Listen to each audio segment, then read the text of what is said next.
ഇപ്പം പി.വി. അൻവർ രാജിവെച്ചിരിക്കുകയാണ്. യു.ഡി.എഫിന് നിരുപാധിക പിന്തുണ നിലമ്പൂരിൽ പ്രഖ്യാപിക്കുന്നു. ഒപ്പം തന്നെ അങ്ങേക്കെതിരെ ഉന്നയിച്ച ആരോപണത്തിൽ അദ്ദേഹം പൊതുമധ്യത്തിൽ മാപ്പ് ചോദിക്കുകയും ചെയ്തിരിക്കുന്നു.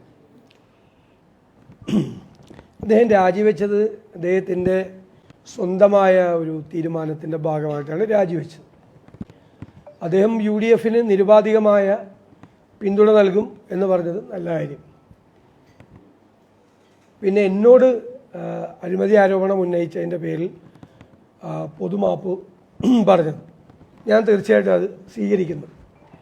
പക്ഷേ ഞാൻ അന്ന് തന്നെ ഈ നിയമസഭയിൽ തന്നെ മറുപടി പറഞ്ഞപ്പോൾ ഞാൻ അദ്ദേഹത്തിനല്ല മറുപടി കൊടുത്തത്. ഞാൻ അന്ന് പറഞ്ഞു, മുഖ്യമന്ത്രിയുടെ അനുവാദത്തോടു കൂടിയാണ് ഈ തെറ്റായ ഒരു ആരോപണം ഉന്നയിച്ചത്. എല്ലാവരും ഇരുന്ന് ചിരിക്കുകയായിരുന്നു അസംബ്ലിക്കകത്ത്. അപ്പം ഞാൻ മുഖ്യമന്ത്രിയോടാണ് ചോദിച്ചത്. ഞാൻ പറഞ്ഞു, എൻ്റെ മുന്നണിയിൽപ്പെട്ട ഒരു MLA ആണ് ഇതുപോലെ ആരോപണം എഴുതി കൊണ്ടുവന്നിരുന്നെങ്കിൽ ഭരണകക്ഷിയിൽ ആർക്കെങ്കിലും എതിരെ ഞാനത് കീറി കൊട്ടയിലിടുമായിരുന്നു. പക്ഷെ നിങ്ങൾ ഈ ആരോപണം ഉന്നയിക്കാൻ നിങ്ങളുടെ ഒരു MLAയെ ചുമതലപ്പെടുത്തി. മുഖ്യമന്ത്രി അറിയാതെ ഒരു ആരോപണം ഒരു MLAക്ക് ഉന്നയിക്കാൻ പറ്റില്ല പ്രതിപക്ഷ നേതാവിനെതിരായി. അതുകൊണ്ട് നിങ്ങളെ ഓർത്ത് ഞാൻ ചിരിക്കണോ അതോ നിങ്ങളുടെ ഗതികേട് ഓർത്ത് ഞാൻ കരയണോ എന്നാണ് ഞാൻ മുഖ്യമന്ത്രിയോട് ചോദിച്ചത്. ഇപ്പം അൻവറിൻ്റെ വെളിപ്പെടുത്തലോടുകൂടി മുഖ്യമന്ത്രിയുടെയും മുഖ്യമന്ത്രിയുടെ ഓഫീസിലെ ഉപജാപക സംഘത്തിൻ്റെയും ഗൂഢാലോചനയാണ് അന്ന് മുഖ്യമന്ത്രിക്കെതിരായി ആരോപണം വന്നപ്പോൾ അതിനെ പ്രതിരോധിക്കാൻ പ്രതിപക്ഷ നേതാവിനെതിരായിട്ട് ഒരു കെട്ടിച്ചമച്ച ഒരു ആരോപണം ഉണ്ടാക്കിയത്. അത് വിജിലൻസ് തന്നെ അന്വേഷണം നടത്തി അടിസ്ഥാനരഹിതമായ കാര്യമാണ് എന്ന് പറഞ്ഞ് അത് തള്ളുകയും ചെയ്തു. അപ്പോൾ അത് ആ സമയത്ത് CPM-നും മുഖ്യമന്ത്രിക്കും പിടിച്ചു നിൽക്കാൻ വേണ്ടി അദ്ദേഹത്തിനെതിരായി ആരോപണം വന്നപ്പോൾ പിടിച്ചു നിൽക്കാൻ വേണ്ടി ഉണ്ടാക്കിയ ഒരു ആരോപണമാണ്. ഇപ്പോൾ ഞാനും തന്നെ അന്ന് പറഞ്ഞു. പിന്നെ അൻവർ വേറൊരു വെളിപ്പെടുത്തൽ നടത്തി. അൻവറെ കൊണ്ട് ഇതെല്ലാം ചെയ്യിച്ചത് CPM-ലെ ഉന്നത നേതാക്കളാണ്. അത് ആദ്യം പറഞ്ഞത് പ്രതിപക്ഷമല്ലേ അല്ലേ? ഞാൻ നടത്തിയ ഒരു പത്രസമ്മേളനത്തിൽ ഞാൻ പറഞ്ഞു, മന്ത്രിമാരടക്കമുള്ള CPM-ൻ്റെ ഉന്നത നേതാക്കന്മാർ അൻവറിൻ്റെ പുറകിലുണ്ട്.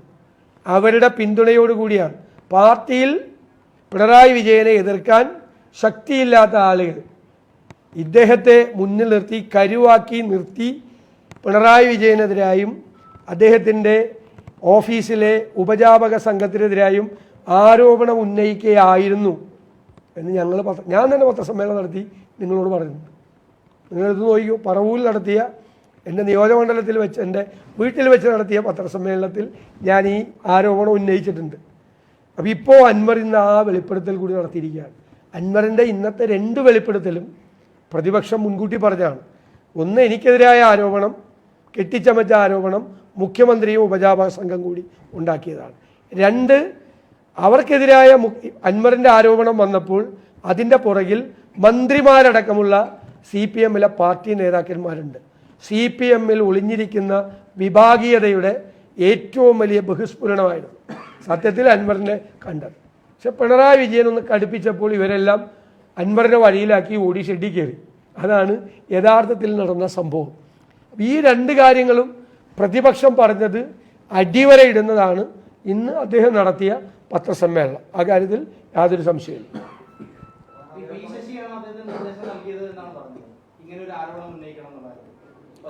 അത് മുഖ്യമന്ത്രി അറിയാതെ മുഖ്യമന്ത്രിയുടെ പൊളിറ്റിക്കൽ സെക്രട്ടറി ഒരു MLA വിളിച്ച് പറയുമോ?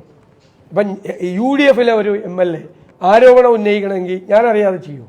ചെയ്യാൻ പറ്റില്ലല്ലോ. എൻ്റെ അനുമതി വേണം.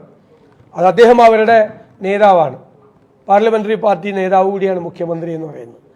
അപ്പോൾ അവരുടെ ഒരു MLA മുഖ്യമന്ത്രി അറിയാതെ മുഖ്യമന്ത്രിയുടെ പൊളിറ്റിക്കൽ സെക്രട്ടറി പറഞ്ഞു എന്ന് പറഞ്ഞാൽ ആരോപണം. അപ്പോൾ മുഖ്യമന്ത്രിക്കും മുഖ്യമന്ത്രിയുടെ ഓഫീസിലെ ഉപജാപക സംഘത്തിന് അതിൽ പങ്കുണ്ട്.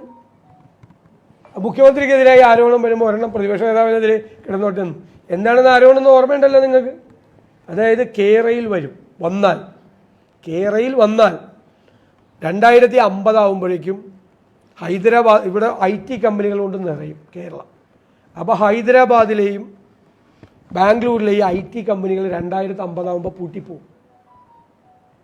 അപ്പോൾ അവരത് പൂട്ടിപ്പോവാതിരിക്കാൻ വേണ്ടി 30 കൊല്ലം മുമ്പ്, അതായത് 2021 കേരളിനെ അട്ടിമറിക്കാൻ അന്ന് വേറെ MLA ആയിരുന്ന എന്നെ സ്വാധീനിച്ചു. KC വേണുഗോപാൽ വഴി എന്നെ മുഖ്യമന്ത്രിയാക്കാമെന്ന് പറഞ്ഞു. എനിക്കൊരു 150 കോടി രൂപ വണ്ടിയിൽ ഇങ്ങോട്ട് കൊടുത്തയച്ച് അതിവിടെ ഇറക്കിയിട്ട് ഞാൻ ആർക്കും കൊടുക്കാതെ ഞാൻ തിരിച്ചു കൊടുത്ത് ബാംഗ്ലൂരിലേക്ക് കൊടുത്തു വിട്ടു. ഞാൻ ചോദിച്ചത് കൊണ്ടുവന്ന വഴി പറഞ്ഞു, തിരിച്ചു കൊണ്ടുപോയ വഴി ഏതാണെന്ന് പറഞ്ഞില്ല, ഏത് വണ്ടിയിലാണ് കൊണ്ടുപോയെന്ന് പറഞ്ഞില്ല എന്ന് മാത്രം എനിക്ക് സംശയമുള്ളൂ.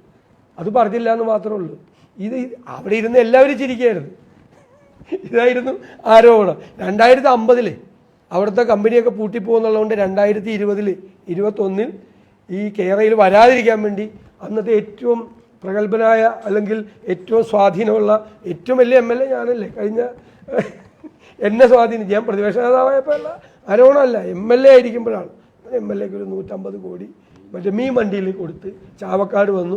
ചാവക്കാട് ഞാൻ ഒരു ആംബുലൻസിലേക്ക് മാറ്റി.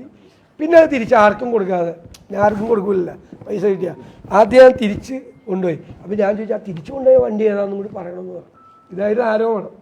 ഇതൊക്കെ ഈ കേരളത്തിൻ്റെ മുഖ്യമന്ത്രിയാണ് ഇതുപോലത്തെ ഒരു ആരോപണം കേരളത്തിലെ നിയമസഭയിൽ പ്രതിപക്ഷ നേതാവിനെതിരായി ഉന്നയിക്കാൻ നിർദ്ദേശം കൊടുത്തത് എന്ന് പറഞ്ഞത് എന്ത് നാണക്കേടാണ്, ആർക്കാണ് നാണക്കേട്? അതാണ് ഞാൻ ചോദിച്ചത്. നിങ്ങളെ ഓർത്ത് ഞാൻ ചിരിക്കണോ കരയണോ എന്ന് നിയമസഭയിൽ ചോദിച്ചത്.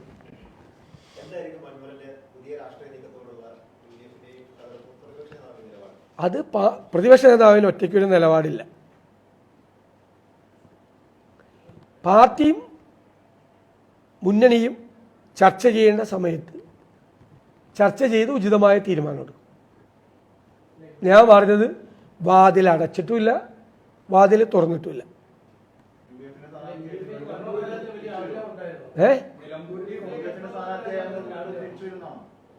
ഞാൻ പറഞ്ഞില്ലല്ലോ അതൊന്നും, ഞാനതൊന്നും പറഞ്ഞില്ല. ഞാൻ പാർട്ടിയും UDFും ഉചിതമായ സമയത്ത് ചർച്ച ചെയ്ത് ഉചിതമായ തീരുമാനമെടുക്കും. വാതിൽ അദ്ദേഹത്തിന് മുമ്പിൽ അടച്ചിട്ടില്ല, പക്ഷെ ഇപ്പം തുറന്നിട്ടുമില്ല. അല്ല, ഞാൻ അതിൻ്റെ അർത്ഥം അതല്ലേ, വാതിൽ അടച്ചിട്ടില്ല എന്ന് പറയുന്നതിൻ്റെ അർത്ഥം വാതിൽ ഇപ്പൊ തുറന്നിട്ടില്ല എന്ന് പറഞ്ഞല്ലോ.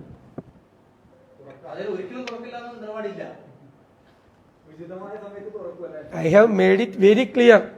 ഉചിതമായ സമയത്ത് ഉചിതമായ തീരുമാനം എടുക്കുമെന്ന് പറഞ്ഞു.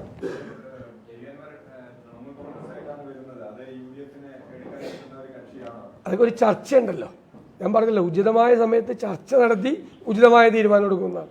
ആ ചർച്ചയുടെ ഭാഗമാണ് ഇപ്പൊ ഈ പറഞ്ഞ ചോദ്യമൊക്കെ. അദ്ദേഹം VS ജോയിയെ നല്ലൊരു സ്ഥാനാർത്ഥിയെ അവിടെ കാണുന്നു. അദ്ദേഹം മത്സരിക്കുന്നില്ല എന്ന് പറഞ്ഞു, പക്ഷേ VS ജോയിയെ നല്ലൊരു സ്ഥാനാർത്ഥിയെ കാണുന്നു എന്ന് കൂടി പറയുന്നുണ്ട്. അല്ല, അവിടെ എന്തായാലും ഉപതെരഞ്ഞെടുപ്പ് വരുമല്ലോ, അത് കോൺഗ്രസ് തീരുമാനിച്ചോളാം അവിടെ ആരാ സ്ഥാനാർത്ഥിയെന്ന്. കാരണം കോൺഗ്രസിൻ്റെ സീറ്റാണ്.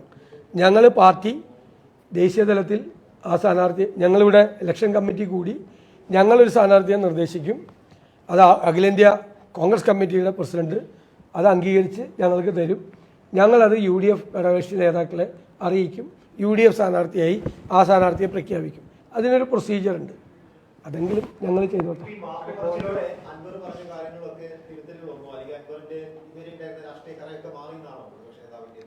അതല്ലല്ലോ, ഇത് ഞങ്ങൾ നേരത്തെ പറഞ്ഞ കാര്യം മാത്രമാണ് അദ്ദേഹം ഇന്ന് പറഞ്ഞിരിക്കുന്നത്. ഞാനതാണ് പറയുന്നത്. പ്രതിപക്ഷം വളരെ കൃത്യമായി ഉന്നയിച്ച കാര്യമാണ് ഞങ്ങൾ പറഞ്ഞത്. രണ്ട് പ്രധാനപ്പെട്ട കാര്യമാണ്. ഒന്ന്, ഹീനമായ അടിസ്ഥാനരഹിതമായ ഒരു ആരോപണം ഉന്നയിക്കാൻ മുഖ്യമന്ത്രിയുടെ ഓഫീസ് ആ MLA ചുമതലപ്പെടുത്തി. രണ്ട്, മുഖ്യമന്ത്രിക്കും ഉപജാപക സംഘത്തിനെതിരായി ആരോപണം ഉന്നയിക്കാൻ CPMലെ ഉന്നതരായ നേതാക്കളുടെ പിന്തുണ അൻവറിനുണ്ടായിരുന്നു. അപ്പോൾ something is rotten in Denmark എന്ന് പറഞ്ഞതുപോലെ CPMൽ എന്തോ ചീഞ്ഞു നാറുന്നുണ്ട്. അതാണ് ഞാൻ പറഞ്ഞത് അന്ന്.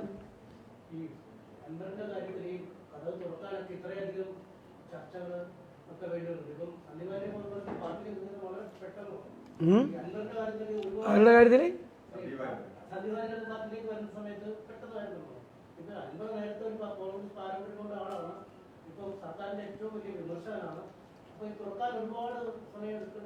താങ്കൾ പറഞ്ഞ കാര്യം ഞങ്ങൾ ആ ചർച്ചയിൽ ഉന്നയിക്കാം.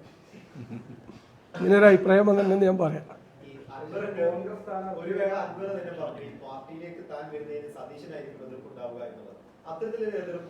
വ്യക്തിപരമായ